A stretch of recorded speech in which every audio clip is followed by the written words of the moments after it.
KaraokeBooks. Pride and Prejudice. Written by Jane Austen. Audiobook. Chapter 58. Instead of receiving any such letter of excuse from his friend, as Elizabeth half expected Mr. Bingley to do, he was able to bring Darcy with him to Longbourn before many days had passed after Lady Catherine's visit.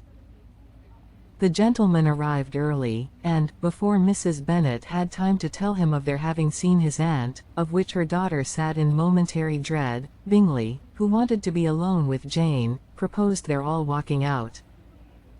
It was agreed to. Mrs. Bennet was not in the habit of walking, Mary could never spare time, but the remaining 5 set off together. Bingley and Jane, however, soon allowed the others to outstrip them. They lagged behind, while Elizabeth, Kitty, and Darcy were to entertain each other. Very little was said by either. Kitty was too much afraid of him to talk. Elizabeth was secretly forming a desperate resolution, and, perhaps, he might be doing the same. They walked towards the Lucases because Kitty wished to call upon Maria, and as Elizabeth saw no occasion for making it a general concern, when Kitty left them she went boldly on with him alone. Now was the moment for her resolution to be executed, and while her courage was high, she immediately said, "Mr. Darcy, I am a very selfish creature, and for the sake of giving relief to my own feelings care not how much I may be wounding yours. I can no longer help thanking you for your unexampled kindness to my poor sister. Ever since I have known it I have been most anxious to acknowledge to you how gratefully I feel it. Were it known to the rest of my family I should not have merely my own gratitude to express." "I am sorry, exceedingly sorry," replied Darcy, in a tone of surprise and emotion, "that you have ever been informed of what may, in a mistaken light, have given you uneasiness. I did not think Mrs. Gardiner was so little to be trusted. You must not blame my aunt. Lydia's thoughtlessness first betrayed to me that you had been concerned in the matter, and, of course, I could not rest till I knew the particulars. Let me thank you again and again, in the name of all my family, for that generous compassion which induced you to take so much trouble, and bear so many mortifications, for the sake of discovering them." "If you will thank me," he replied, "let it be for yourself alone. That the wish of giving happiness to you might add force to the other inducements which led me on, I shall not attempt to deny. But your family owe me nothing. Much as I respect them, I believe I thought only of you." Elizabeth was too much embarrassed to say a word. After a short pause, her companion added, "You are too generous to trifle with me.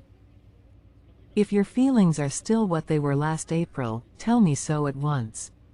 My affections and wishes are unchanged, but one word from you will silence me on this subject forever." Elizabeth, feeling all the more than common awkwardness and anxiety of his situation, now forced herself to speak, and immediately, though not very fluently, gave him to understand that her sentiments had undergone so material a change since the period to which he alluded, as to make her receive with gratitude and pleasure his present assurances. The happiness which this reply produced was such as he had probably never felt before, and he expressed himself on the occasion as sensibly and as warmly as a man violently in love can be supposed to do. Had Elizabeth been able to encounter his eyes, she might have seen how well the expression of heartfelt delight diffused over his face became him. But though she could not look she could listen, and he told her of feelings which, in proving of what importance she was to him, made his affection every moment more valuable. They walked on without knowing in what direction. There was too much to be thought, and felt, and said, for attention to any other objects. She soon learnt that they were indebted for their present good understanding to the efforts of his aunt, who did call on him in her return through London, and there relate her journey to Longbourn, its motive, and the substance of her conversation with Elizabeth, dwelling emphatically on every expression of the latter, which, in her ladyship's apprehension, peculiarly denoted her perverseness and assurance, in the belief that such a relation must assist her endeavors to obtain that promise from her nephew which she had refused to give. But, unluckily for her ladyship, its effect had been exactly contrariwise. "It taught me to hope," said he, "as I had scarcely ever allowed myself to hope before. I knew enough of your disposition to be certain, that had you been absolutely, irrevocably decided against me, you would have acknowledged it to Lady Catherine frankly and openly." Elizabeth colored and laughed as she replied, "Yes, you know enough of my frankness to believe me capable of that. After abusing you so abominably to your face, I could have no scruple in abusing you to all your relations. What did you say of me that I did not deserve? For though your accusations were ill-founded, formed on mistaken premises, my behavior to you at the time had merited the severest reproof. It was unpardonable. I cannot think of it without abhorrence. We will not quarrel for the greater share of blame annexed to that evening," said Elizabeth. "The conduct of neither, if strictly examined, will be irreproachable, but since then we have both, I hope, improved in civility. I cannot be so easily reconciled to myself.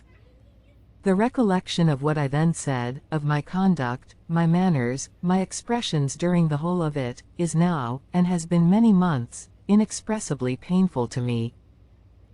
Your reproof, so well applied, I shall never forget, had you behaved in a more gentlemanlike manner. Those were your words. You know not, you can scarcely conceive, how they have tortured me, though it was some time, I confess, before I was reasonable enough to allow their justice. I was certainly very far from expecting them to make so strong an impression. I had not the smallest idea of their being ever felt in such a way. I can easily believe it. You thought me then devoid of every proper feeling, I am sure you did. The turn of your countenance I shall never forget, as you said that I could not have addressed you in any possible way that would induce you to accept me. Oh, do not repeat what I then said. These recollections will not do at all. I assure you that I have long been most heartily ashamed of it." Darcy mentioned his letter. "Did it," said he, "did it soon make you think better of me? Did you, on reading it, give any credit to its contents?" She explained what its effects on her had been, and how gradually all her former prejudices had been removed. "I knew," said he, "that what I wrote must give you pain, but it was necessary. I hope you have destroyed the letter. There was one part, especially the opening of it, which I should dread your having the power of reading again. I can remember some expressions which might justly make you hate me. The letter shall certainly be burnt, if you believe it essential to the preservation of my regard, but, though we have both reason to think my opinions not entirely unalterable, they are not, I hope, quite so easily changed as that implies." "When I wrote that letter," replied Darcy, "I believed myself perfectly calm and cool, but I am since convinced that it was written in a dreadful bitterness of spirit. The letter, perhaps, began in bitterness, but it did not end so. The adieu is charity itself. But think no more of the letter. The feelings of the person who wrote and the person who received it are now so widely different from what they were then, that every unpleasant circumstance attending it ought to be forgotten. You must learn some of my philosophy. Think only of the past as its remembrance gives you pleasure. I cannot give you credit for any philosophy of the kind. Your retrospections must be so totally void of reproach, that the contentment arising from them is not of philosophy, but, what is much better, of ignorance. But with me, it is not so. Painful recollections will intrude, which cannot, which ought not to be repelled. I have been a selfish being all my life, in practice, though not in principle. As a child I was taught what was right, but I was not taught to correct my temper. I was given good principles, but left to follow them in pride and conceit.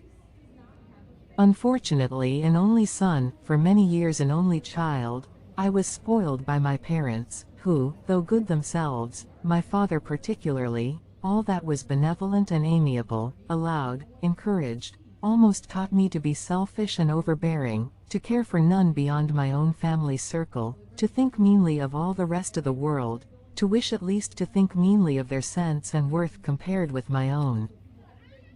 Such I was, from 8 to 28, and such I might still have been but for you, dearest, loveliest Elizabeth. What do I not owe you? You taught me a lesson, hard indeed at first, but most advantageous. By you, I was properly humbled. I came to you without a doubt of my reception. You showed me how insufficient were all my pretensions to please a woman worthy of being pleased. Had you then persuaded yourself that I should? Indeed I had. What will you think of my vanity? I believed you to be wishing, expecting my addresses. My manners must have been in fault, but not intentionally, I assure you. I never meant to deceive you, but my spirits might often lead me wrong. How you must have hated me after that evening. Hate you?